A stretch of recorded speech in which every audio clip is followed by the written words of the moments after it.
Hi, I'm Tara Velker, co-director of the Game Accessibility Conference, and I'm incredibly excited to welcome you here today for another edition of the GAconf Awards. Now, before we get started, I have a little bit of information to share. In addition to the subtitles offered on this live stream, we also have 3 additional live streams to help make an accessible experience for you. Our other live streams include American Sign Language, British Sign Language, and English audio descriptions. If any of those would provide a better experience for you, please head over to the IGDA Game Accessibility SIG's YouTube channel to be able to watch them and learn more. You can find that on YouTube by searching IGDA space GASIG.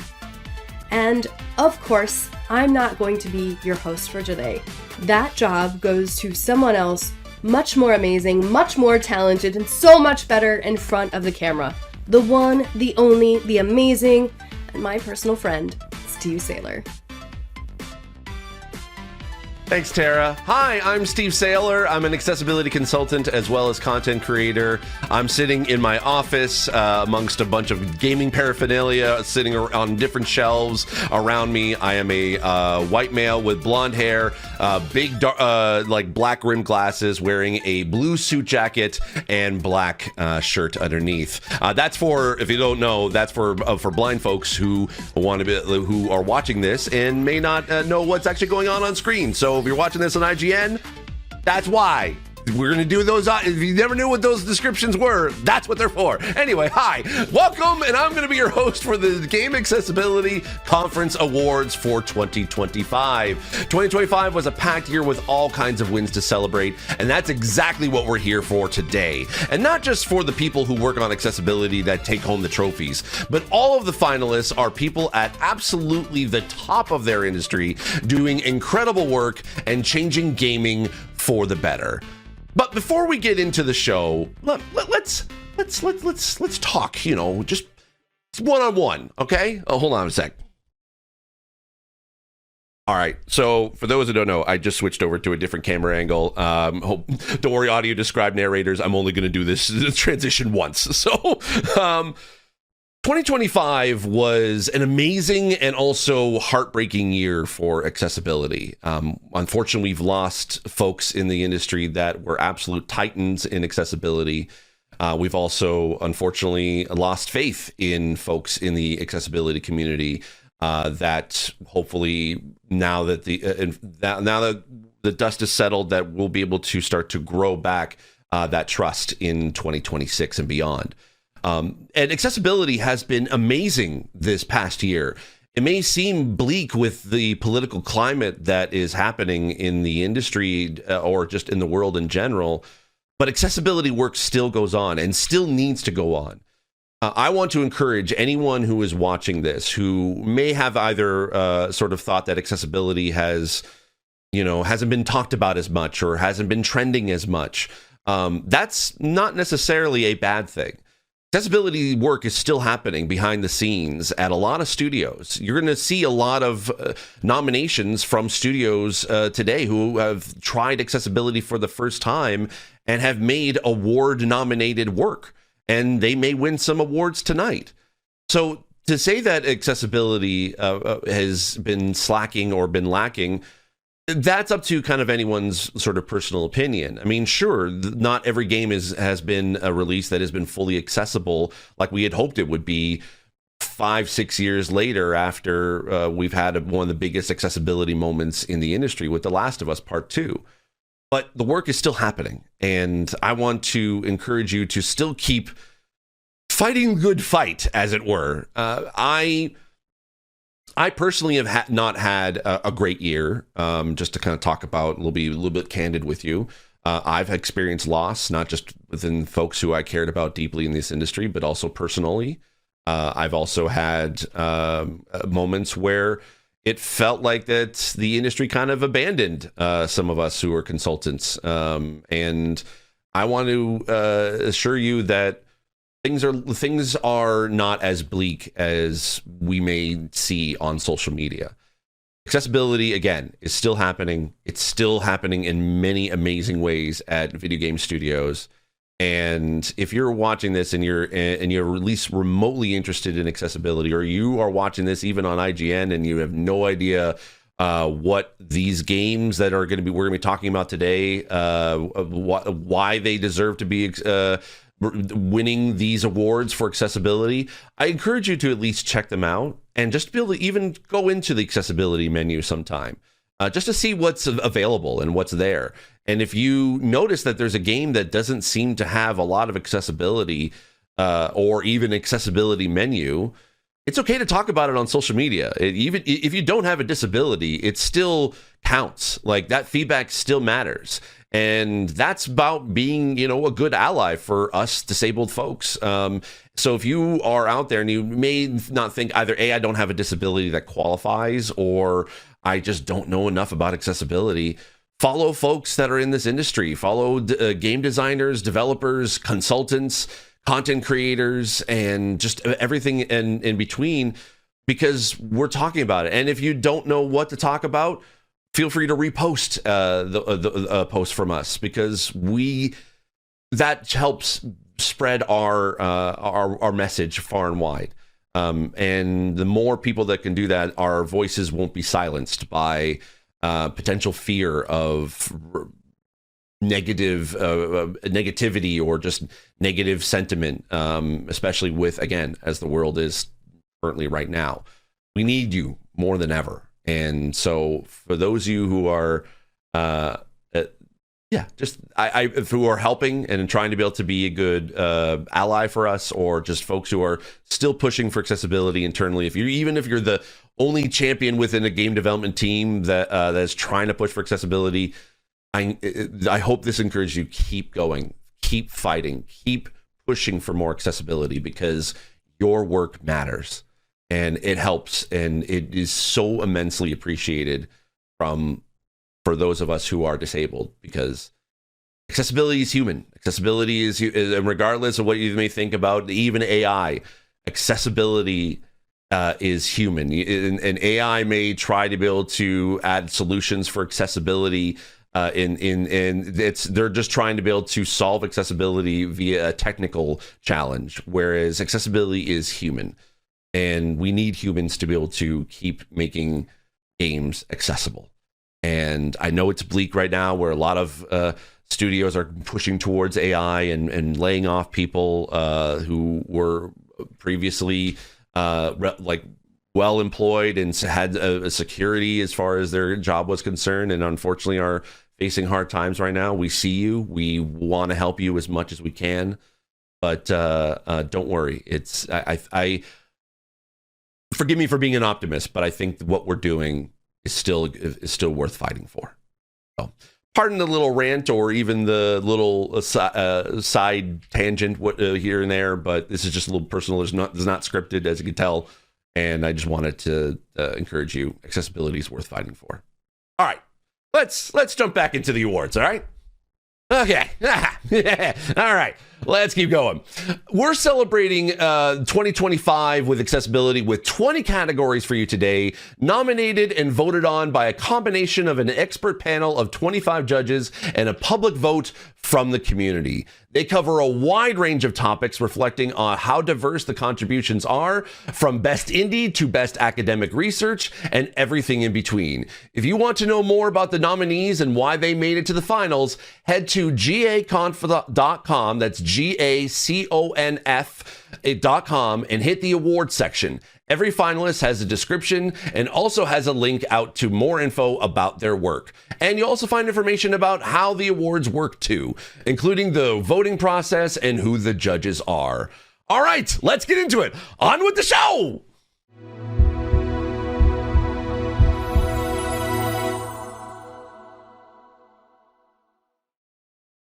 We're going to jump straight into AAA excellence, accessibility in games that have big budgets and big teams. To present our first winner of the night, it makes me very happy to introduce Cameron Akit, accessibility researcher at Sony Interactive Entertainment. Take it away, Cameron. Thanks, Steve, and hello, everyone. Accessibility in the AAA space takes a lot to bring about. coordination and collaboration across teams that have hundreds or thousands of people spread across different locations, with all kinds of complexities in tech, process, workflow, systems, and so on. It really does take a village. And the impact from it is huge. So it's always fantastic to see AAAs managing to do great things for accessibility. And our finalists are all wonderful examples.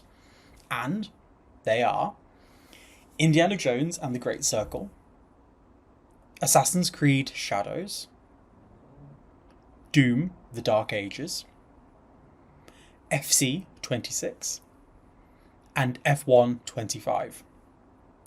And the winner of the 2025 GAconf Award for AAA Excellence goes to FC 26.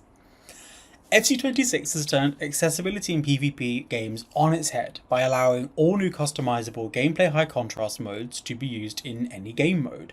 But that's just the start. They also have a wide range of other incredible features, from customizable UI to menu narration, configurable player indicator size to 1 and 2 button modes.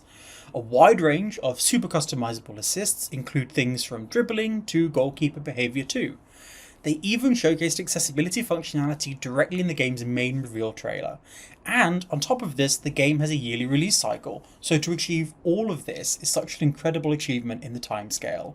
So a huge congratulations to every one of the people who managed to make this a reality. It is very well deserved and well done. Congrats to FC26. I love it. I love seeing this game in the winning in this category. There's something else that I think is worth highlighting too. The lead studios on those games were Machine Games, Ubisoft Quebec, id Software, EA Vancouver, and Codemasters. I think that's the first time that any of those studios have been finalists at the GAconf Awards, which I think says something pretty great about the trajectory that the industry is on. So huge congrats again to all of the many, many people involved in all of those games. And of course to the FC team, from the high contrast in PvP to accessibility in the reveal trailer. More of that, please. Yes, yes, yes. I hope your work goes on to influence many, many others.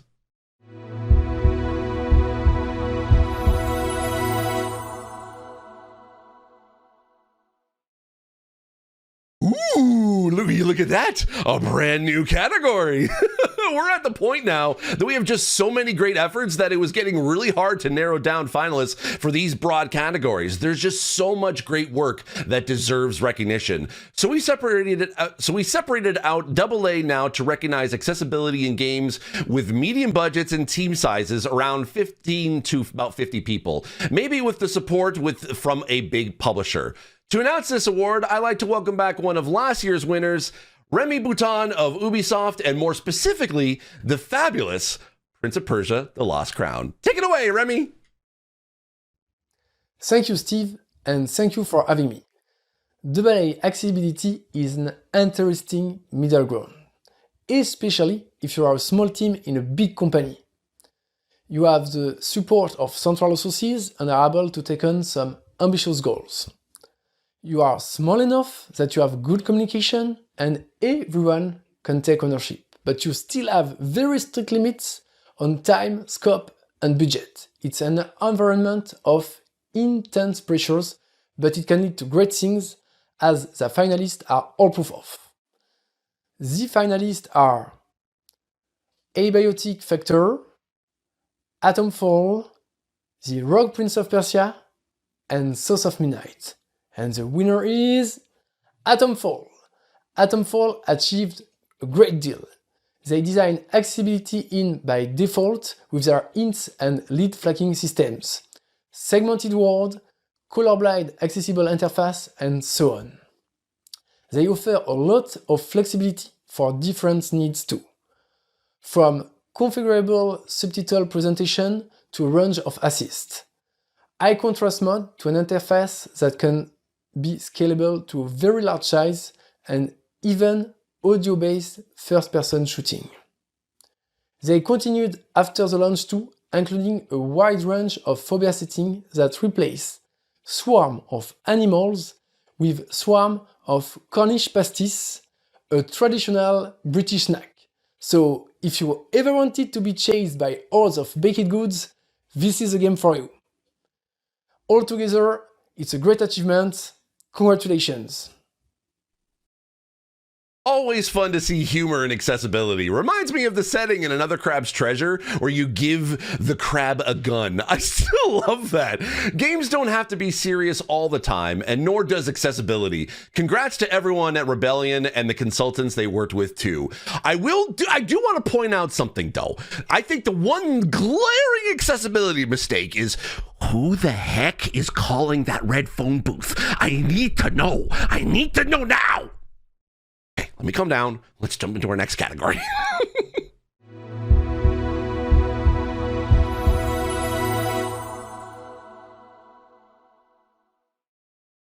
Next up, we're heading over to indies. People often assume that accessibility is tied directly to how much time and money you have, but that isn't the case at all.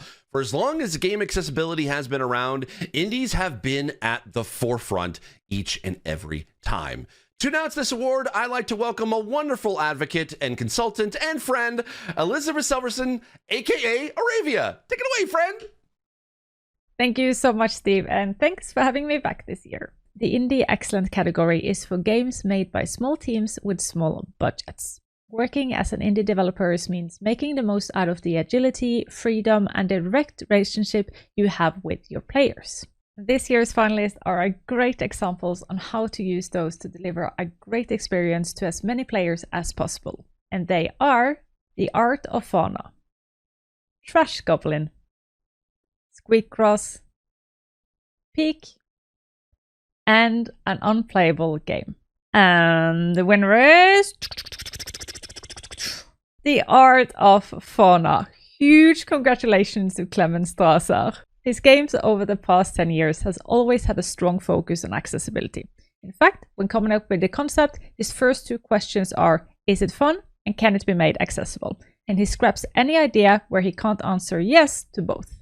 The Art of Fauna continues this. It's a virtual puzzle game that is fully blind accessible. It is also compatible with accessibility switches, has options for simplified languages, fonts, color schemes, and choices between matching images or text, and also a set of content filters for types of animals that might trigger phobias. You deserve the recognition, Clemens. Well done. And by a solo developer too. It's a great example of what even the smallest indies can do. And you can't get any smaller by a single dev. And a lesson for everyone too. Think about accessibility from the very start, and I think this is the first time we've had a mobile game win in this category too. You love to see it. Ha ha!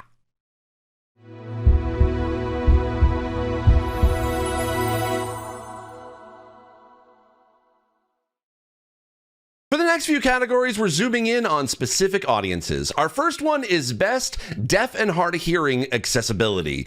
To announce the winner, we're welcoming back our good friend, Morgan Baker, Accessibility Development Director at EA. Take it away, Morgan. Hello, and thanks, Steve. It's great to be back. In the past, we've seen more and more studios pushing beyond basics to ensure deaf and hard of hearing players have equitable experiences, often resulting in better experiences for everyone. The 5 finalists are Assassin's Creed Shadows, Indiana Jones and the Great Circle, Ghost of Yotai, Doom the Dark Ages, and Abiotic Factor. And this year's award for Best Deaf and Hard of Hearing Accessibility goes to Assassin's Creed Shadows. Congratulations! This category had a really strong showing this year, with all the finalists prioritizing deaf and hard of hearing accessibility. Shadow's work ranged from detailed volume sliders to focus mix that prioritizes important gameplay sounds, as well as threat visualization, visual and haptic combat cues, and full conversation logs. And, of course, we have subtitles for speech, captions for sounds, which Ubisoft actually thrives in doing this, but they upped it this year in Shadows, where we saw highly configurable presentation, including like spacing and colors, as well as separate toggle for non-verbal dialogue sounds, extra indicators to communicate emotion and tone, and that's something we very rarely see in games today. So great work to everyone in Quebec and Kiev and anyone else who contributed to this wonderful win. Congratulations to you all.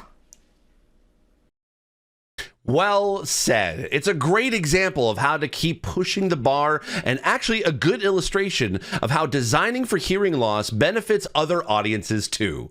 Ha! Congrats, AC! Love it!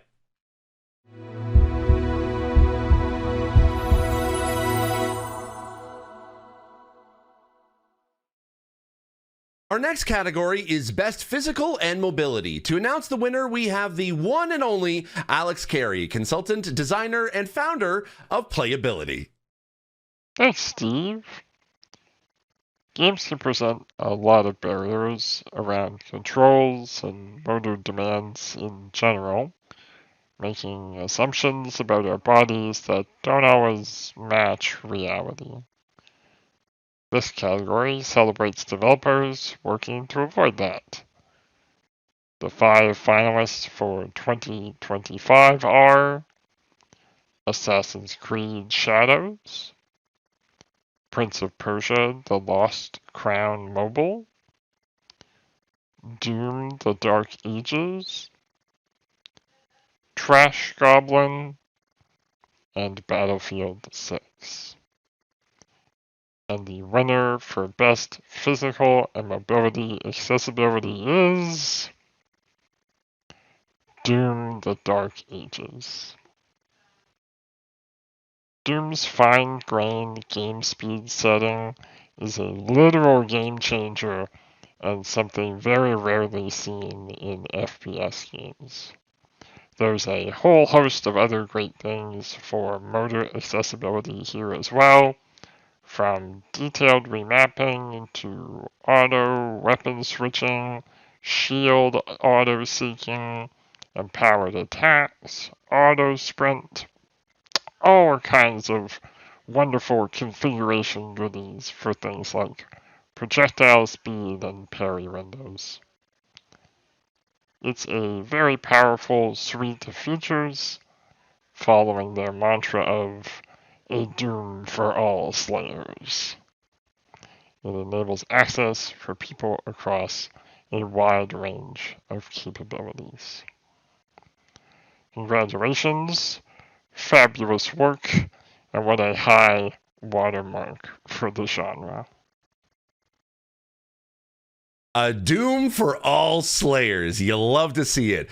Full disclosure here, I did work with the Doom team on this one, so I know a lot of the people involved personally and just how much went into this. Congrats to you all. You definitely have earned it.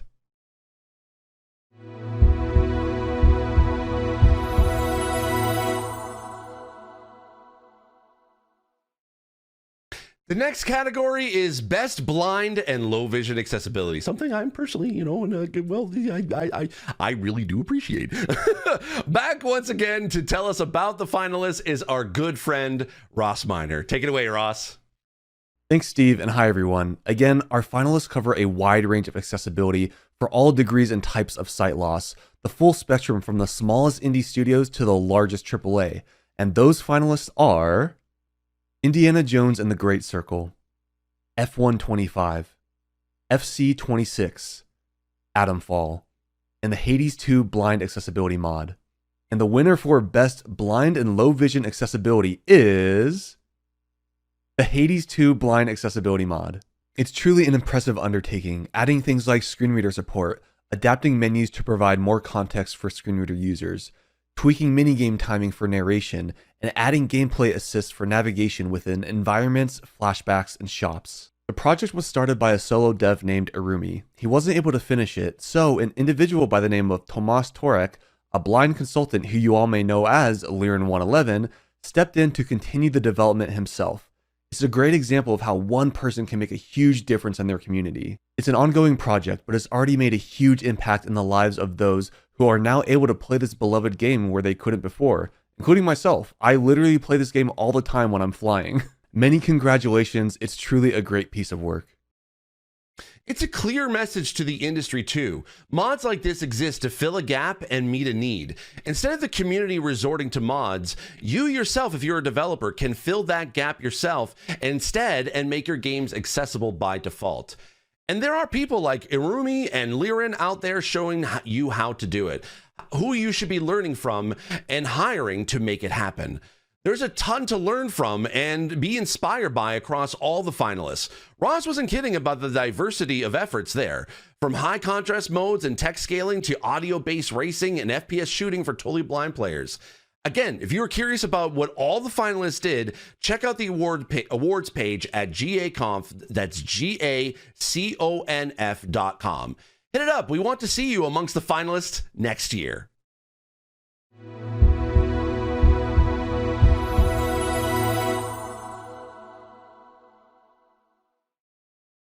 Next up, we have Best Cognitive Accessibility. Our presenter for this is the fabulous Shell Little. Hello, everyone. Cognitive accessibility is a really broad field, from neurodivergency to cognitive and learning disabilities. This field covers everything from working memory to cognitive load, overwhelm, and distraction. Because of its scope, it can sometimes feel intimidating, but at the end of the day, cognitive accessibility is just good design that benefits all players, as we can see with our finalists, which are Squeakross, Atomfall, Assassin's Creed Shadows, The Rogue Prince of Persia, and Doom: The Dark Ages. And the winner for 2025 is Squeakross.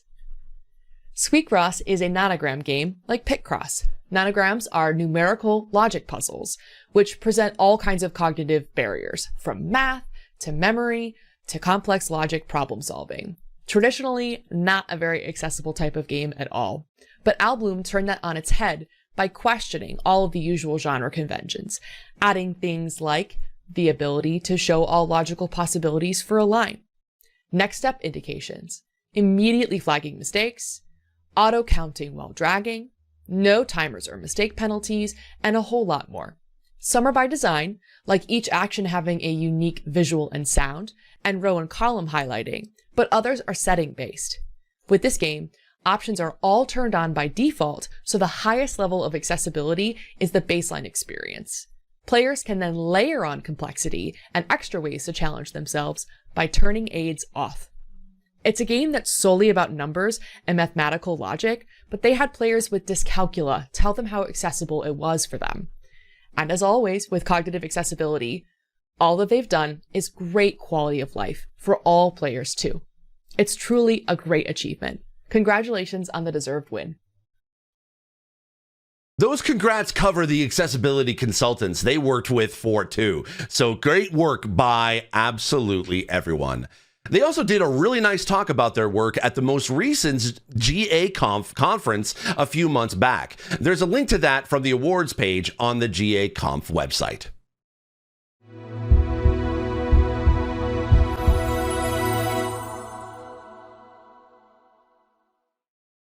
The next category is for Best Mental Health Accessibility. For this, we're welcoming back a familiar face, Dr. Rachel Cowart. Hi, everyone, and thank you, Steve. 2025 has been another year of growth in the way that developers across the industry have been considering accessibility for trauma, phobias, and other mental health conditions. The finalists we are recognizing today are Abiotic Factor, Atomfall, Art of Fauna, Lost Records, Bloom and Rage, and Date Everything. And the winner for 2025 is Abiotic Factor. Abiotic Factor takes a range of phobias into account, including settings for emetophobia, which is the fear of vomiting, trypanophobia, the intense fear of needles and medical procedures, and arachnophobia. Spiders. It's always spiders. Abiotic Factor isn't the first game to consider mesophobia, but the implementation is unique, with a range of sliders for different classes of triggering sound, pairing that together with directly cutting sounds from the audio files where they occurred during dialogue. Both the solution and the process show great commitment, and it's wonderful to see something that was founded in such detailed research. You're speaking to me now. Congratulations and well-deserved. Absolutely stunning, great, amazing, and all the other adjectives in between. Great work. And they've had feedback from players with everything from tinnitus, migraines, and autism saying the settings help them too. As always, when designing for one, you solve for many. Congrats again to Kate and everyone else at Deep Field Games. And with that, our first set of awards is complete. So we're going to take a short break. See you in a few minutes. Introducing accessibility features. Whether you want your watch on your left or right hand, you can choose what suits you. And whether you play this game seated or standing up, we can accommodate for your needs. And we also have a variety of locomotion controls, so you can customize how you like to crouch, move, and turn. And if you find that some of these rooms are a bit busy or there's too much going on, you can turn on goal highlighting, helping you find and locate the objective. And sometimes, when the enemy attacks, it can be too fast or a little bit too much at once. But we allow you to slow down time, giving you the extra moments to dip, dodge, duck, and dive. And finally, for those with limited mobility, we've added the option to extend your reach. Unseen Diplomacy 2. It's out on early access now! There's a lot of innovation relative to game accessibility, but at the moment it can be hard to figure out if the game's accessibility features are compatible with my needs.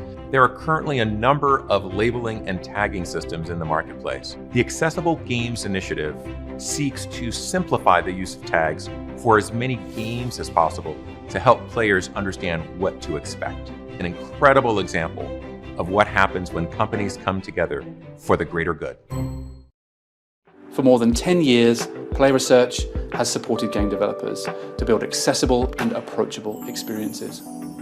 Hundreds of games reaching billions of players, and we're ready to do even more. To make games accessible, helping teams deliberately design their games to include their disabled players. To learn more about any of these services, please reach out to accessibility@playresearch.com.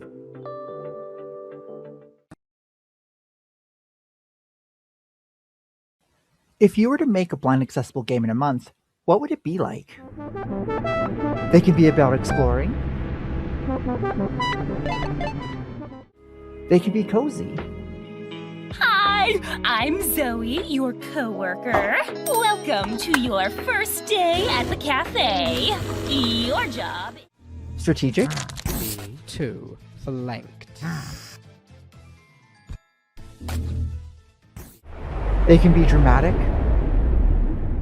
I must have been a fish in one of my previous lives. Or adventurous. Canal! Now my blade will blur in the wind. Levunato! Another goblin! Or anything you want them to be. Join our 5th annual Game Jam starting February 2026 and help make gaming a more accessible space for everyone.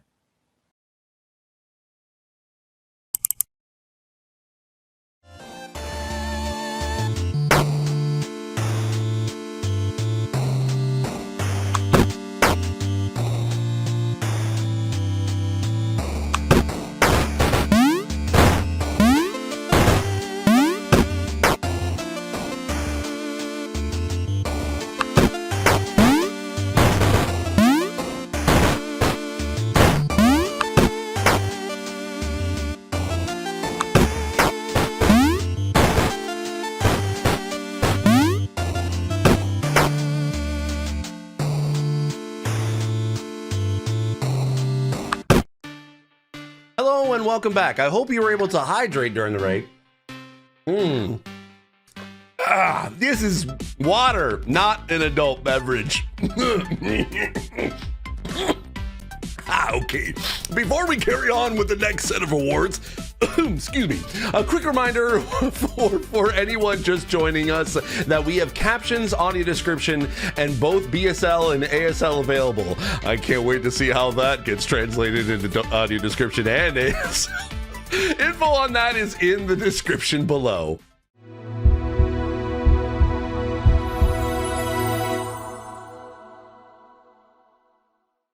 For the next block of awards, we're recognizing some of the things that are adjacent to and complementary to the design considerations in games that we've been talking about so far.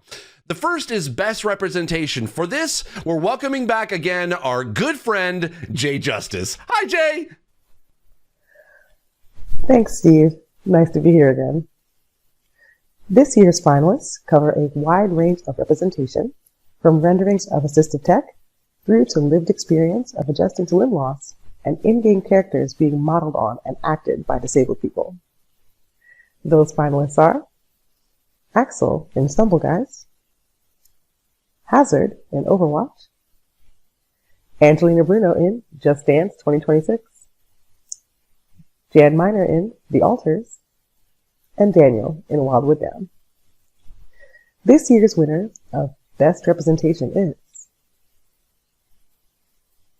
Angelina Bruno in Just Dance 2026.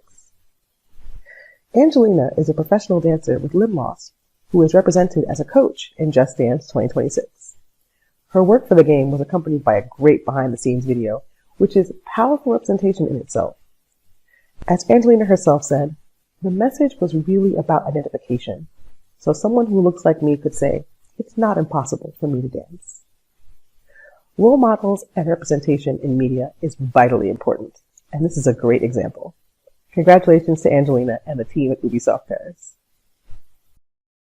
It's not the first example of disability representation in the Just Dance series, and long may it continue. Congrats again.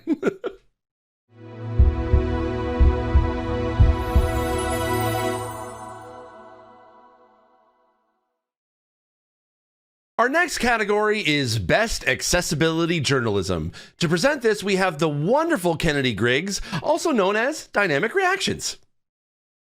Hello, and thank you, Steve. Whether it's signal boosting lived experiences and elevating marginalized voices, giving insight into development, sharing good practices, or exploring disability culture, journalism plays a vital role in the field of accessibility, and it's improving year after year. Our finalists for Best Journalism 2025 are How a Small Team is Helping to Move Accessibility Forward, One Thumbstick at a Time, by Vivek Gohil. Former employees, community members allege Able Gamers founder fostered abuse behind closed doors, by Grant Stoner. Democratizing Horror, How Megacat Studios Brought Accessibility to Five Nights at Freddy's, by Madison Petrick. Diablo 4, Second Anniversary Interview with Drew McRoy, by Antonio Martinez. And Don't Call Your Video Game Accessible for Everyone, by Laura Kate Dale. And this year's winner is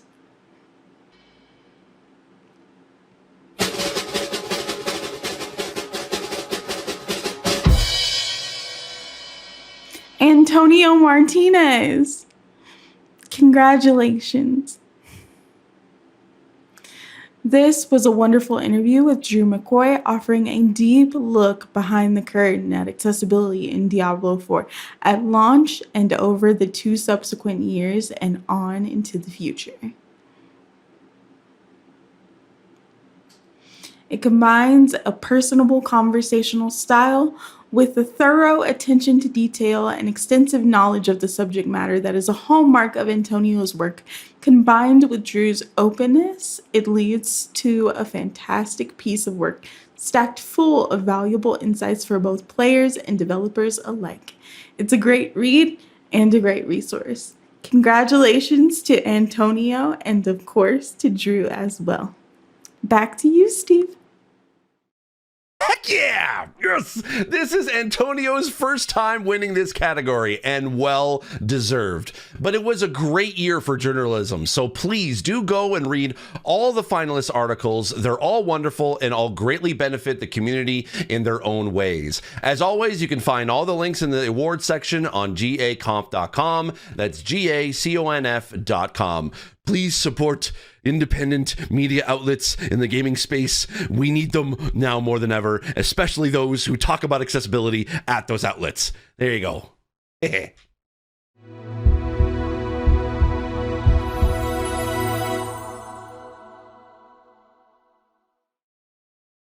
Our next category celebrates academic research that furthers the field of game accessibility. The nominating and judging for this category works a bit differently because of journal paywalls. So again, if you'd like to know more about that or anything else about how the awards work, there's info at GAconf.com. That's GAconf.com at the bottom of the awards page. To present this award, I'm very happy to introduce Dr. Catherine Gerling, Professor of HCI and Accessibility at Karlsruhe Institute of Technology. Apologize if I got any of that pronunciation wrong. I'm sorry. Blind moment. Thank you, Steve. It's wonderful to be here for another year of celebrating academic research on game accessibility. And this year's finalists are all great contributions to the ever-growing body of knowledge, and the papers are: how users who are blind or low vision play mobile games, perceptions, challenges, and strategies. Punch Pulse, a physically demanding virtual reality boxing game designed with, for, and by blind and low vision players.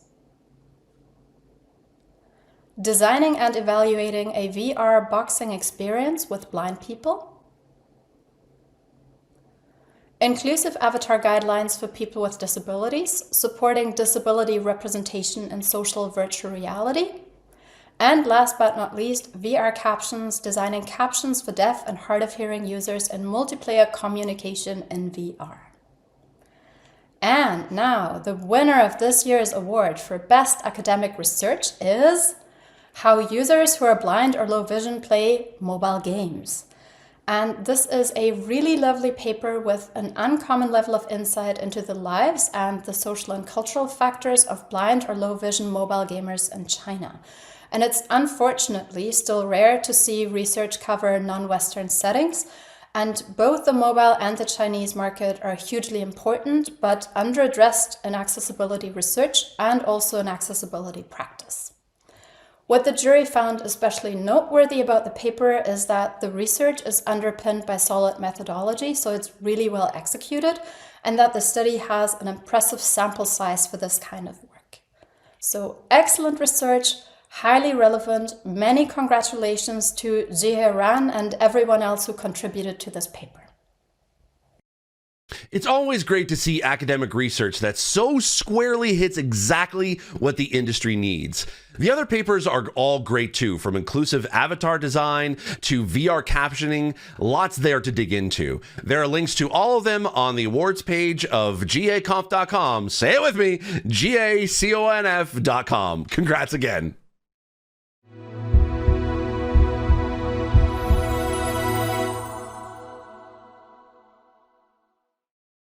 The next category is for assistive tech accessibility that comes from hardware or software outside the games themselves. To present the winner, we have someone who knows all about that, Tyler Fenty from Makers Making Change. Take it away, Tyler. Thanks, Steve.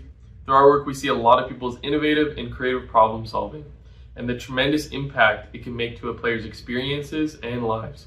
The finalists all did a fantastic job of that, and they are the Xbox Adaptive Joystick, the Steam Deck Accessibility Update, the PlayStation 5 Audio Focus, the Nintendo Switch 2, and the BioWave Proteus Builder. And the winner is the BioWave Proteus Builder. It's an elegant and economic addition to the range. The way that it combines with the ergonomic shell to form a desktop device in the vein of the Razer Tartarus is really inspired. And with both left-hand and universal variants, something that's seen far too rarely. Great work from the BioWave team. Congratulations. Heck yeah! 2 years in a row for BioWave. Can they make it a three-peat next year? Only one way to find out. Make sure to tune in next year for GAconf Awards 2026. Either way, congrats again to Brandon and the rest of the team on the win.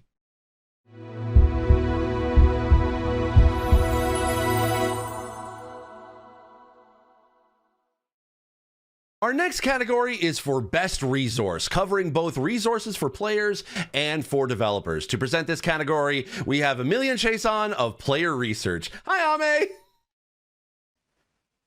Thanks, Steve. Sharing information and knowledge plays a vital part in pushing accessibility forward. All of our finalists are an embodiment of how open and collaborative the field of accessibility is. So without further ado, here are the finalists for Best Resource of 2025. Able to Play, the Accessible Games Initiative, Chroma, Unity 6.3's upgraded screen reader functionality, and accessibility support in Godot 4.5. It's a stellar set of finalists, but we do only have one winner, and that winner is, drumroll, the Accessible Games Initiative. Congratulations. AGI is a piece of work established to have common language and criteria around accessibility features, which can then be used to standardize tagging systems in storefronts and games officials' websites. It's a very thorough piece of work backed by a large amount of research with players, but what really makes it unique is the partnership and collaboration behind it, with a range of professionals and companies from Xbox and Nintendo, from EA to Ubisoft, all working together with the ESA. There are 9 member companies who are working on this project and developing it further and getting it rolled out to as many stores and official game websites as possible. Inability to make informed purchases has always been a persistent barrier for many players, so it's really incredible to see key industry members all working together to make headway on it. So congratulations again, and thank you to all of the hundreds of people who have made it a reality. Back to you, Steve. Y'all, I gotta tell you something. It's hard enough coordinating a project within a single company, let alone between multiple big corporations. It's an incredible achievement, and that's underestimating the incredible achievement it actually was. We've never seen a partnership like this. I hope it continues and grows and leads to other great things in the future.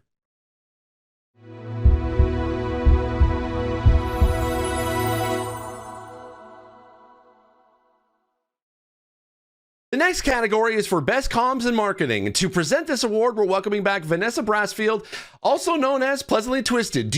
Would you believe we've known each other for several years and we only got to meet for the first time at the Game Awards this past month? Small world, but finally, hi PT! Thank you so much, Steve. This category is about the efforts to share and promote accessibility work, but ensuring that we're doing so in an accessible way. From events to trailers to info pages and showcases, these are all vital ways of both communicating with and building relationships within the community. Our finalists for 2025 are the Atomfall Accessibility Overview Trailer, the FC26 Accessibility and Reveal Trailer, the Accessible Games Initiative GDC Reveal, the Switch 2 Accessibility Information Page, and finally, the Kirby Air Riders Nintendo Direct stream. And your winner for 2025 Best Marketing and Communications is the Atomfall Accessibility Overview Trailer. It's increasingly common and absolutely vital for developers to share information about accessibility before launch, so players can make informed purchase decisions, get those pre-orders in, and actually feel able to get on board the hype train knowing that they will be able to play. The Atomfall team really took this to the next level. As well as their detailed information pages, they also produced a 6-minute video featuring their accessibility lead, developers from across multiple disciplines, and one of the game's disabled consultants discussing their lived experience as well, not only providing information, but deeper insight too. Great work by everybody involved, and congratulations to the Atomfall team. Back to you, Steve. Thanks, Vanessa. There's a common theme from those past 2 winners, right? It is so important not only to let people have the info that they need, but also feel equally valued as customers too. Which I think is a great note to end part 2 on. See you after the break for the final set of winners. I'm gonna go fill up on more hydration.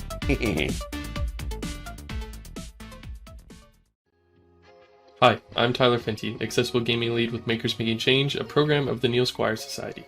We run Canada's largest accessible gaming program, focused on removing barriers so more people can play. We do this in a few key ways. First, we share a library of open source, low-cost assistive technology. This includes gaming tools like assistive switches, switch modifiers, joysticks, and controller adaptations, as well as non-gaming devices like aids of daily living, adapted toys, and technology for digital access. All designs come with step-by-step instructions that can be built anywhere, often for a fraction of the cost of commercial options. Second is our Game Checkpoints program. We work with clinics, community hubs, schools, and game developers to help them create accessible gaming spaces that fit their community. These centers are trained, supported, and connected through a national network, allowing them to share knowledge, test new technology, and advance accessibility together. Since 2023, we've grown to 11 Game Checkpoints and have supported over 440 gamers. We also offer game kits for Canadian organizations, making it easy to showcase adaptive gaming at events or in community spaces. And finally, we support gamers directly, helping them build or improve on a setup that works for them. Learn more at makersmakingchange.com.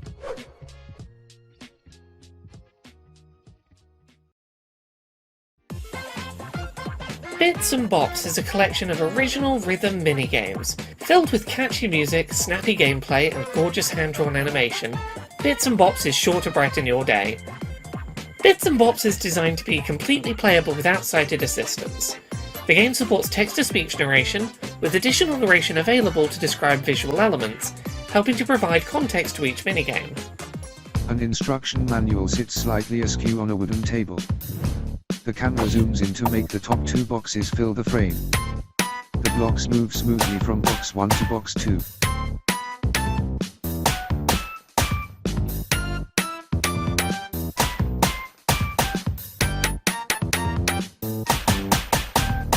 Bits and Bops features more than 20 rhythm minigames, and, with their custom game engine, you can rely on lightning-fast response times as you bop along to the beat.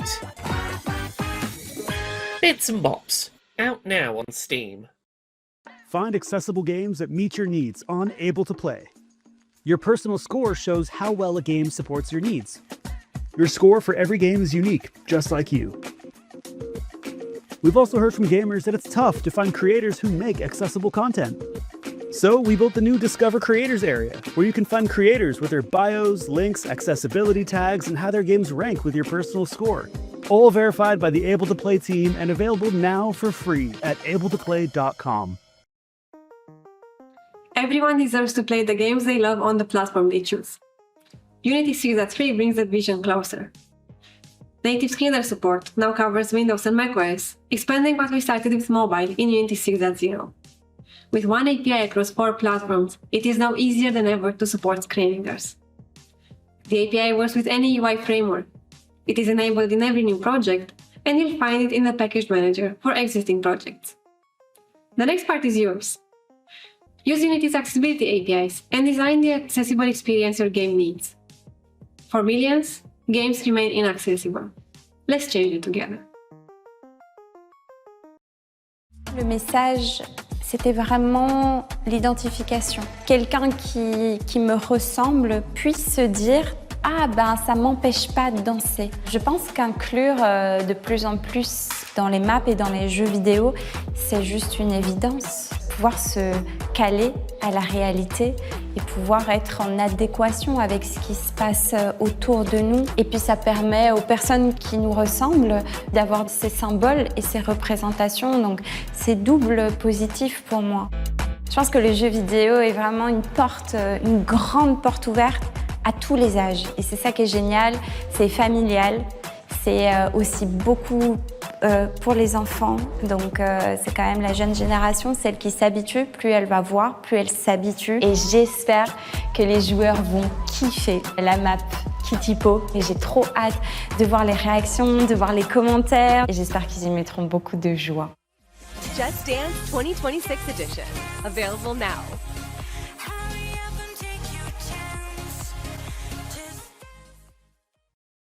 And welcome back. And with that, it is time for our final set of awards.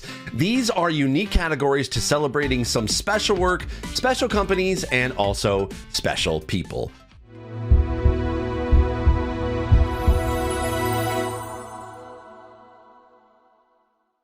Our first is about improvement. Gaming takes steps to upgrade accessibility after launch. To best present this category, we're delighted to welcome back our friend and yours, Sightless Combat. Thank you so much for the welcome, Steve, and hello everyone! It's great to be back for another year of the GAconf Awards. As Steve said, this award is all about incremental progress, building on what existed before through patches, remasters, remakes, or mods. And the finalists for this year have all done a tremendous job of this. They are Sea of Thieves, Prince of Persia: The Lost Crown Mobile, Star Wars Outlaws, Roblox, and the Hades 2 Blind Accessibility mod. Now, without further ado, the winner for Most Improved this year is the Hades 2 Blind Accessibility mod. You've heard a bit about how this mod works already tonight, with its combination of screen reader access, optimizations, and navigational assists. However, where this project really stands out is the way it opens up a game and a genre to an audience who were previously excluded. And believe me when I say, we are all craving this kind of agency and inclusion. Even just personally, I have poured over 100 hours into Hades 2 as a direct result of this mod's existence. And I've had so much fun being able to enjoy an acclaimed game that would otherwise be off limits to me. The fact that this mod was taken through to release by someone who is totally blind is a perfect illustration, not just that blind gamers are out there and want to spend our money on your games, but we want to work with you to help you to enable that. So many congratulations to Irumi, and especially to Lirin, aka Tomas. I know how long you have been fighting for accessibility, and you absolutely deserve this recognition. Congratulations to everybody involved on this one, and it is a fantastic achievement. Well said, bud. As always, nothing about us without us, right? Congrats again on your second win of the night.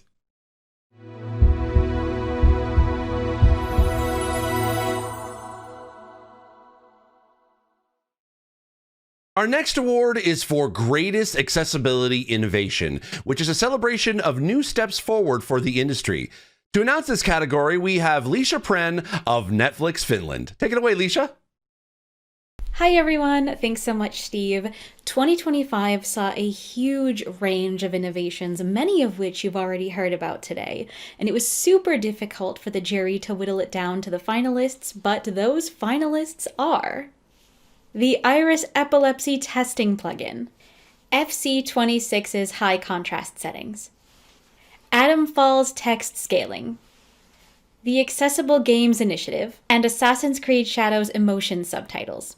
And the winner of 2025's Greatest Accessibility Innovation is, dramatic pause, drum roll, FC26! The high contrast settings are noteworthy in themselves, letting you configure custom overlays for players and ball, turn off pitch shadows, and desaturate the background. But what really makes this stand out is the ability to use them in all game modes. That makes FC26 the first AAA competitive game to allow this kind of functionality for player versus player. And FC26 is one of the most popular games on the planet, with a staggering amount of people playing it every day, and high visibility among not just players but also developers. So this is one of those innovations that has the opportunity to drive really broad change in our industry. Congratulations to everyone who helped blaze the trail for our industry. It is much deserved. Absolutely. So to all you devs who work in PvP out there, you now have FC26 did it, so we should do as ammo. And as we heard before, this was all done within the game's 1-year dev cycle. If you don't know game development, that's some pretty big, just underrated things right there. So just saying, that's difficult to accomplish, which makes it all the more impressive. Fabulous work.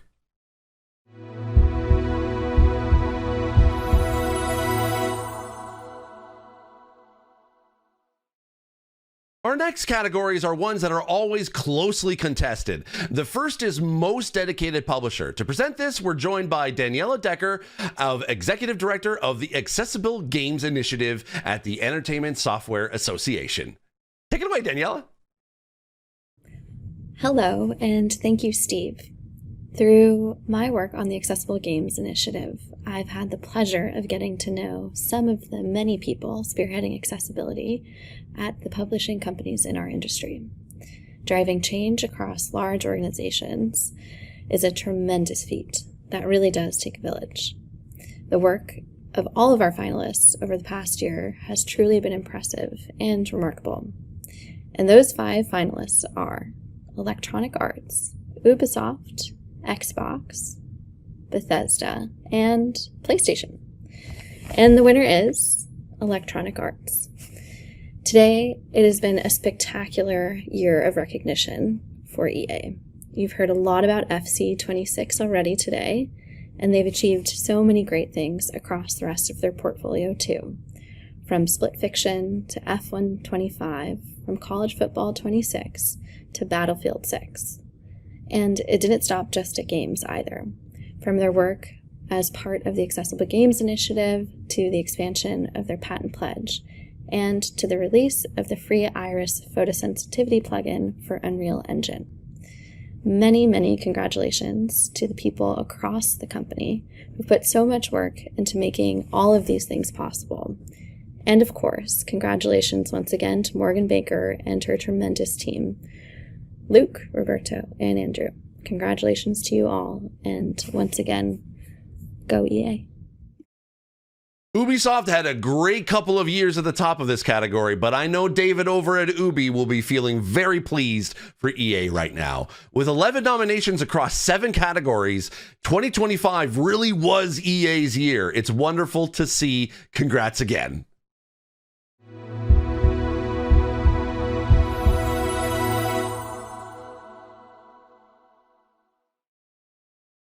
Next, we have Most Dedicated Studio. To present the winner for this category, I'm going to hand over to Lauren Radford, also known as Radders. Hi, friend. Thank you, Steve, and thank you to the GAconf Awards for having me host the Most Dedicated Studio Award. This is such an honor for me, not just as an accessibility consultant, but as a disabled gaming content creator, because to me, one of the coolest things a studio can do is show a commitment to accessibility. And there are now so many studios full of talented, passionate people doing fantastic accessibility work, and they are all thoroughly deserving of recognition. The finalists for this year's Most Dedicated Studio Award are AgroCrab, id Software, Rare, Massive Entertainment, and Clemens Strasser. And the winner is... Rare! Sea of Thieves has been out for 7 years now, and they're still pushing out accessibility updates all of the time. In 2025 alone, they've added things like upgraded controller remapping, emetophobia settings for both player and pets, configurable FOV, new settings for menu navigation, single key radial menu alternative, and text overlays allowing riddle maps to be read at a much larger size. This award is for dedication, and their dedication is something that the whole industry should take inspiration from. Many congratulations to everybody on the team at Rare. You know, I'm honestly actually shocked that it has taken until now for Rare to win Most Dedicated Studio. Their unwavering commitment to accessibility is almost a meme at this point. Congratulations, very well deserved.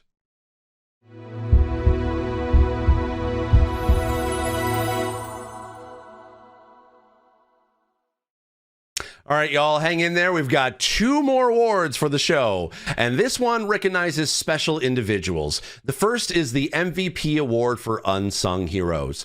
To present this, we have last year's winner, Carrie Waterton. Thanks, Steve. This award recognizes the huge amount of people passionately working behind the scenes to push the whole industry forwards. This year's MVPs are Paul Parsons of EA, Luke Henu of EA, Holly Westcott of Amazon, Elizabeth White of Bethesda, and Tulai Titica McNally of Scopely. And the winner of the MVP award for Unsung Hero is Elizabeth White. Elizabeth is an absolute powerhouse, bringing accessibility best practices to ZeniMax, Bethesda, and Xbox Game Studios. Ensuring that the voices of disabled players are included in user research and directly supporting games like Indiana Jones and the Great Circle, Doom the Dark Ages, and many more. As is often the case with MVPs, she works in other areas too, including helping to write marketing and informational materials to let players make informed purchases and help everybody join in on the hype. Elizabeth, you've been a powerful force for accessibility for many years, but in 2025, we saw your work bear fruit in many impressive ways. You deserve all of the recognition for everything that you do. Huge congratulations. Hey, every company needs their own Elizabeth. And I'm not saying that just because I worked with her on Doom the Dark Ages and she's absolutely amazing at what she does and she deserves all the recognition and the awards, as she said. Anyway, every studio needs an Elizabeth. I love to see the recognition of superstars in this category. Congrats again to you, Elizabeth, and all the other finalists too.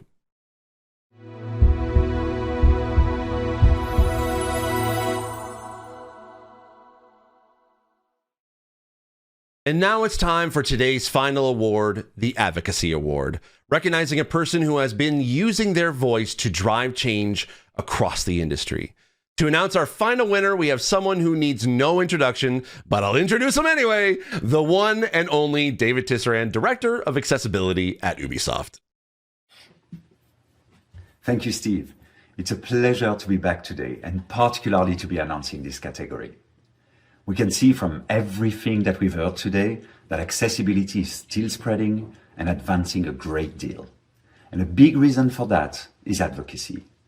Advocacy is the reason why we even have a game accessibility field to begin with, and a big part of how and why we're still making progress. The finalists today are all wonderful advocates, passionate people who push and inspire us all across the industry to keep doing better. And those finalists are Elizabeth Sivertsen, also known as Arivia, Laura Keddell, Jesse Anderson, aka Illegally Cited, Antonio Martinez, and Rodrigo Sanchez. So, who is the final winner of today's ceremony? It makes me very happy to announce that the 2025 Advocacy Award winner is, drumroll at home, Arivia.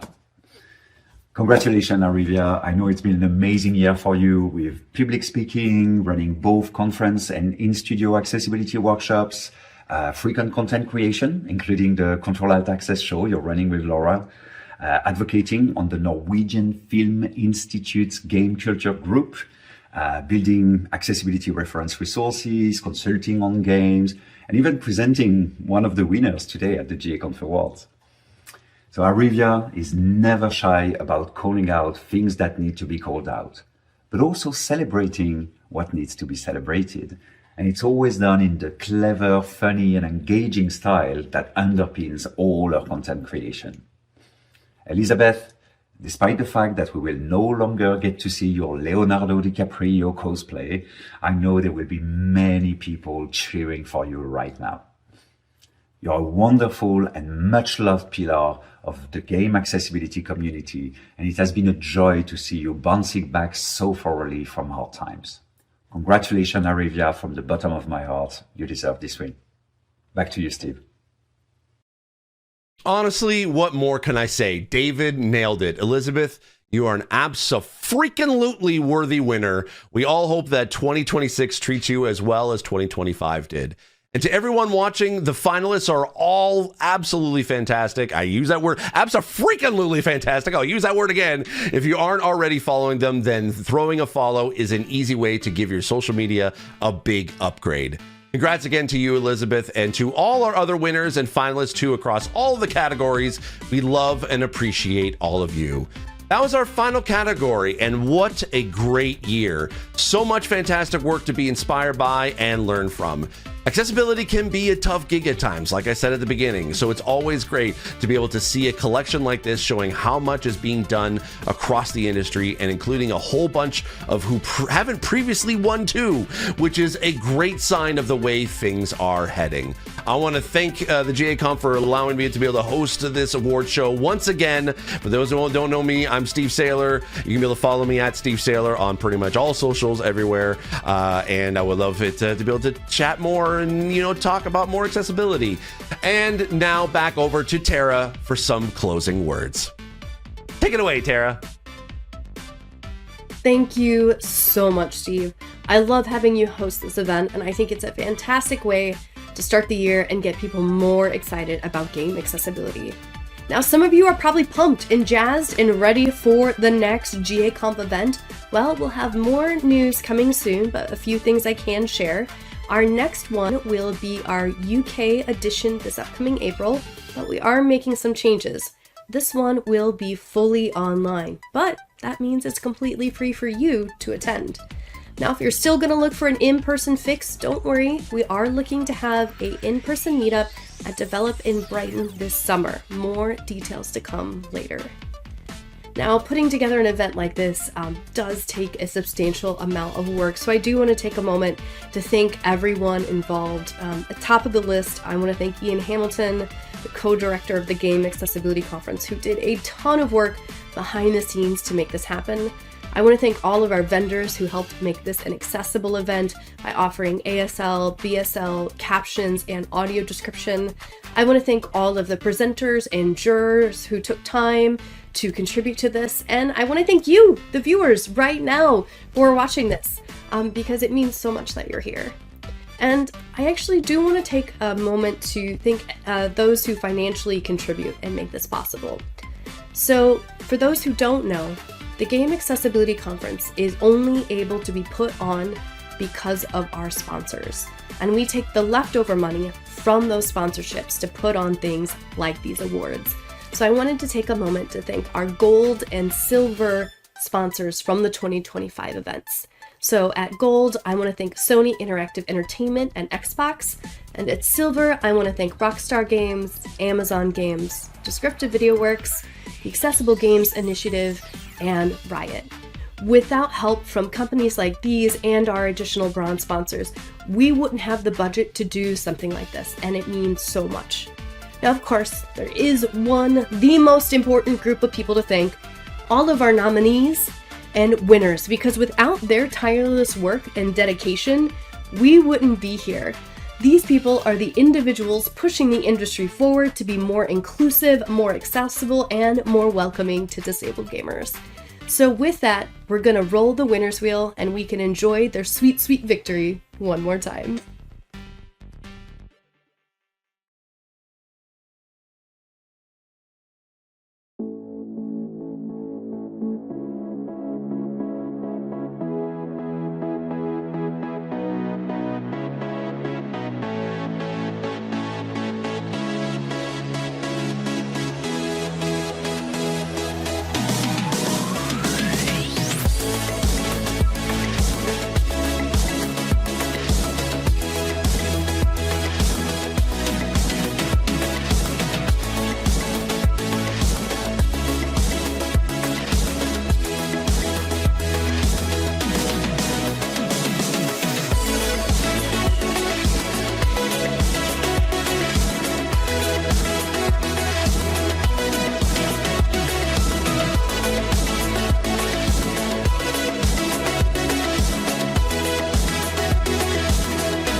Hi, I'm Tara Velker, co-director of the Game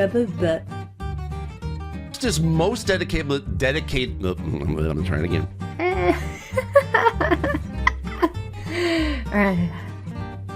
Those are numerical logic puzzles, which present all kinds of cognitive barriers from maths, Ian Hamilton, maths, not British, math.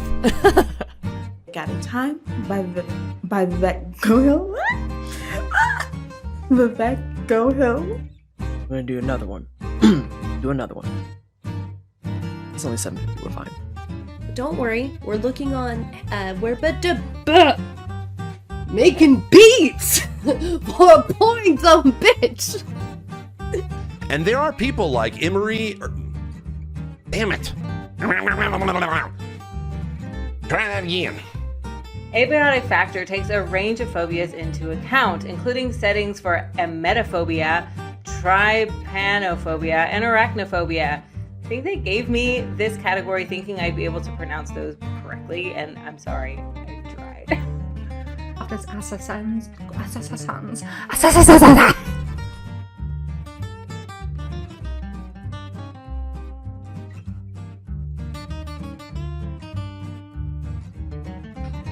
Ooh, look at that! A brand new category! That was a weird Scooby-Doo accent. Hold on, let me try that again. For all players, including those who are deaf and hard of hearing. Wait, I just literally didn't do the script. I'm just making shit up. I don't even know what number this is. I've lost track. And I'm slowly losing the will to live.